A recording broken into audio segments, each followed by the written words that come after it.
Abortion care on campus is important to me because campus health systems are designed to be comprehensive. They're supposed to take care of all of your needs while you're enrolled at that university. They do physicals, STI testings, vaccination, even mental health appointments. But when it comes to abortion, I've noticed that the support stops. And that service gap sends a message. It tells students that some needs are too controversial to be acknowledged, too controversial to be met. And that message has material consequences on students today. It causes delays, confusion, stress, and isolation when accessing abortion care. I've seen people have to recover from procedures alone in shared housing with limited access to follow-up care, no flexibility, no transportation, no one to call. Students may fall behind in school trying to coordinate appointments, manage their reproductive health care, and balance academic obligations.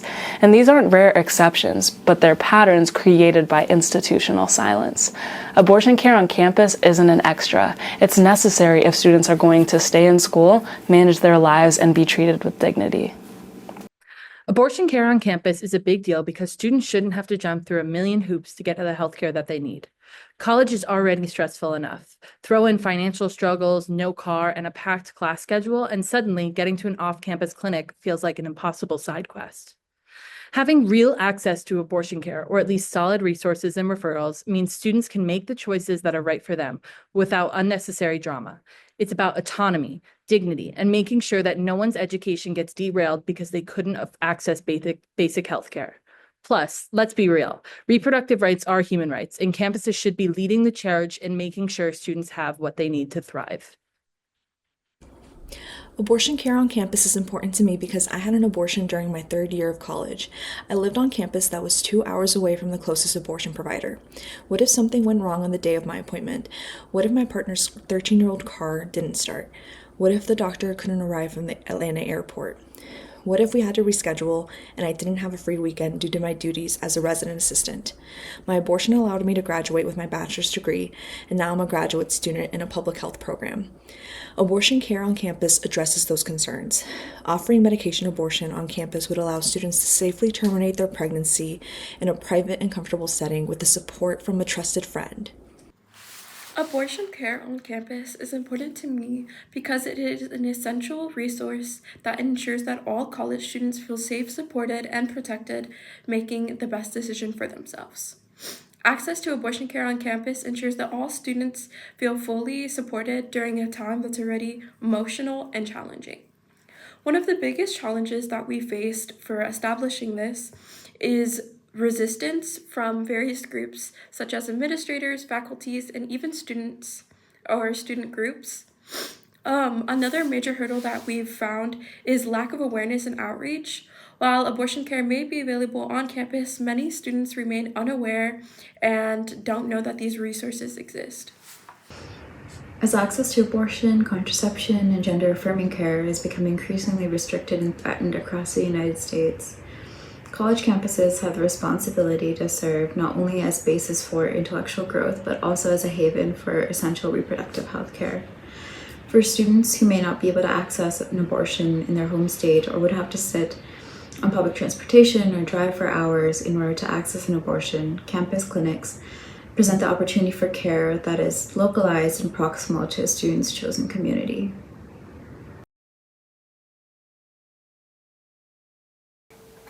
The biggest barrier is that institutions don't see abortion as their responsibilities. They assume students will go elsewhere, that it's a private matter, that it's not an on-campus issue. But that assumption ignores everything: transportation, time, cost, stigma, and recovery. Schools don't build for what they don't believe they need to support. Abortion is treated like something that's rare, private, and external to campus life. But that's a myth. It happens here, on campus, in dorm rooms, in shared bathrooms, in private and shared spaces, both on and off campus. I've seen students navigating care in silence because no one built the system around them. No one considered birthing people when creating these health systems. The problem is that no one plans for it, and when institutions offer nothing but a referral link or a quiet mention during freshman year orientation. They call it neutrality, but it's not.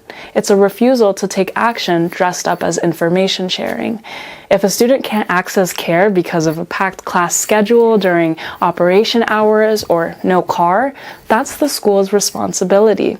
Refusing to treat abortion like a basic health need is what makes it inaccessible. One of the biggest challenges to implementing student-centered abortion care is pushback from administration. While students' involvement is crucial in shaping these services, it should not be their sole responsibility to navigate opposition from administrators, especially when it stems from legal concerns, logistical barriers, or financial constraints. Additionally, students advocating for reproductive health access already face social stigma and moral pushback, making it unfair to place the burden of overcoming institutional resistance on them. Instead, universities should take the lead in addressing these challenges, ensuring that abortion care is accessible, student-centered, and free from unnecessary obstacles. I worry that the stigma some people place on abortion could weigh more than the benefit of providing student-centered abortion care on campus. The Guttmaker Institute reports that more than half of pregnant people obtaining an abortion are in their 20s, which is the typical age range of young folks attending college and residing on campus. University administrators may resist providing this essential health care to avoid controversy, donor backlash, or negative publicity. At the same time, anti-abortion organizations could protest and pressure the school to block this service. For many students, an unintended pregnancy can derail their career trajectory, and universities must provide support to achieve their goals.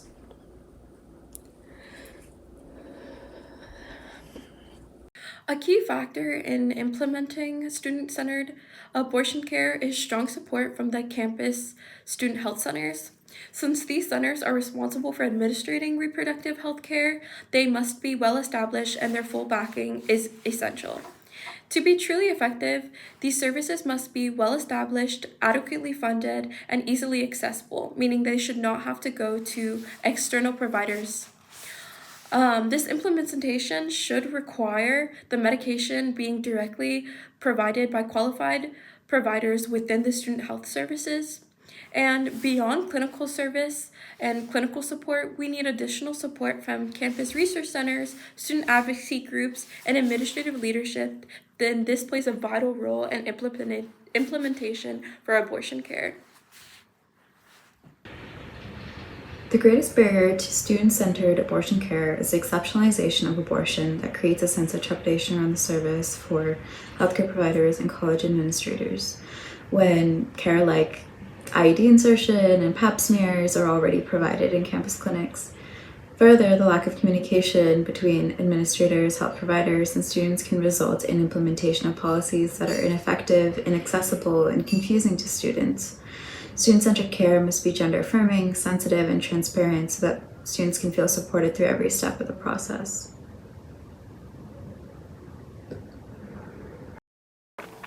One of the most important facilitators is giving students a safe, private place to rest and recover. Many students live in shared dorms, commuter housing, or with people they don't feel comfortable disclosing their, reproductive health issues to. If a school is serious about supporting abortion, it should offer a recovery space, whether that's an open bed in the health center, short-term campus housing, or access to a hotel room on or nearby campus. Care also depends on trust. Students won't use services they don't believe will treat them with respect. Schools need to build strong, consistent relationships with students around sexual and reproductive health. So by the time someone needs abortion care and that campus is able to provide it, they already know where to go. They already know who will answer the phone. They can trust the health center enough to entrust them with that personal part of their life. That means hiring staff who treat students with kindness, being clear and honest about what services exist, and creating a culture where students feel safe asking for what they need. And none of this works without funding. Schools need to create abortion funds or emergency grant pathways to make sure students can afford access to, their medication, transportation, or any other needs for their abortion. I also believe in peer care networks. Campuses need to invest in this infrastructure. Having trained, compensated student workers, whether as, abortion doulas, navigators, or care coordinators, makes care more feasible and sustainable. These roles help students access information, support, emotionally, and logistics without having to rely on overburdened staff or to do everything alone. When students are part of the support system, care becomes more trusted, more visible, and more student-centered by design. Facilitating student-centered abortion care on campus requires institutional support, clear policies, funding, and student engagement.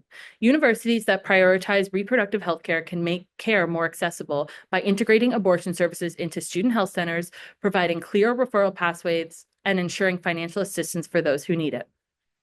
Transparent policies that outline available services, confidentiality protections, and logistical support, such as transportation to clinics or access to telehealth, help reduce these barriers. Additionally, student advocacy and campus-wide education play a key role in normalizing abortion care and reducing stigma. When administrators actively collaborate with students, healthcare providers, and community organizers, implementing accessible and student-centered abortion care becomes significantly easier. Thanks to the advocacy of student organizers in California, SB 24 ensures medication abortion is available in student health centers at all public universities. Laws like SB 24 demonstrates how policy can expand abortion access, paving the way for more student-centered abortion care on campus. Additionally, meaningful collaboration between university leadership and students is essential to ensuring reproductive health care services that aligns with student needs and priorities. This cannot be done alone, so I encourage anyone who feels strongly about bodily autonomy and destigmatizing abortion to start organizing their friends and classmates to advocate for abortion on their campus. A key factor in implementing student-centered abortion care is strong support from the campus student health centers. Since these centers are responsible for administrating reproductive health care, they must be well established and their full backing is essential. To be truly effective, these services must be well established, adequately funded, and easily accessible, meaning they should not have to go to external providers. This implementation should require the medication being directly provided by qualified providers within the student health services. And beyond clinical service and clinical support, we need additional support from campus research centers, student advocacy groups, and administrative leadership. Then this plays a vital role in implementation for abortion care. Taking into account student voices during the process of planning for campus abortion implementation through an advisory group can facilitate better communication between stakeholders. Students need to know about resources that are available to them and how they can access them. Guides on accessing care and the publicization of abortion services, depending on the political climate of a campus, is essential. Many students may be navigating healthcare for the first time on their own and require sensitive care and clarity of communication from the point at which their phone call is picked up to their meeting with a mental health care provider. So, for me, ideal student-centered abortion care means that when a student needs medication abortion, they know exactly where to go, what the process looks like, what support is available to them, without having to explain or justify anything. It starts with access through the student health center. Appointments are timely. The service is clearly listed on the website and on social media. They're loud about it. They destigmatize the service. And students can receive medication directly on campus or get referred immediately to a trusted provider. Cost isn't a barrier. There's institutional funding or built-in abortion funds that cover any needs like transportation, medication, or any other necessary care. Students are offered a private space to rest if they don't have one at home. Professors don't need details to, excuse an absent or give students extra time for an assignment. The students can request time off or extensions without having to explain their health to multiple people. The system needs to respect privacy. And emotional support should be offered without assumptions. Students should be giving options, a counselor, in the well-being center, or a trained peer they can talk to, or just written resources they can take with them. If they want, to be accompanied to their appointment or help coordinating logistics, they can be matched with a trained and compensated peer navigator. The entire process should be built around clarity, trust, and choice. Students are treated with dignity the whole way through. These systems don't ask for extra labor or disclosure. It's already prepared to meet their needs. In a perfect world, ideal student-centered abortion care would be built around transparency, accessibility, and privacy. When abortion care is openly discussed and the process is well known, it helps break down stigma and ensures students feel supported rather than isolated. Privacy and confidentiality should be prioritized so that students can seek care without fear of judgment or breaches of trust. Care should be affordable, integrated into campus health services, and easy to navigate, offering options like medication abortion, clear referral pathways, and financial assistance if needed. Comprehensive education and open communication about reproductive health care should be standard, ensuring that all students, regardless of background or insurance status, know their options and can access care without unnecessary barriers. If I were to reach for the stars for the ideal student-centered abortion care on campus, it would be free, confidential, non-judgmental, supportive, and accessible. A student who suspects that they are pregnant could walk into the student health center where they would receive unbiased and medically accurate information about their options. Regardless of gender identity, income, or residency status, students can access an abortion without fear of criminalization and free of shame and stigma. This resource would be widely known, ensuring students never have to fall victim to deceptive crisis pregnancy centers that are off campus. To me, ideal student-centered abortion care on campus is safe, supportive, and fully transparent about their services. The most crucial aspect of this care are safety and privacy. Students seeking this essential resource should feel completely comfortable in the environment and confident that their needs are being met with respect and discretion. They should receive all necessary medical information, emotional support, and guidance in making this informed decision without fear or judgment. Additionally, I believe in full transparency and open conversation about abortion. We need to continuously work to destigmatize these essential resources. By fostering a campus culture that normalizes and openly discusses reproductive health care, we can help students feel empowered to seek the crucial care that they need without hesitation or shame. Student-centered abortion care on campus would ideally support the mental, material, and emotional needs of students, from the cost of abortion to food, heating pads, and emotional support throughout the process. Students should have the option to speak with and have the presence of peer support staff, such as abortion doulas, before, during, and after their abortion, and should know that on campus, abortion is available to them even before they call or walk into the campus health center.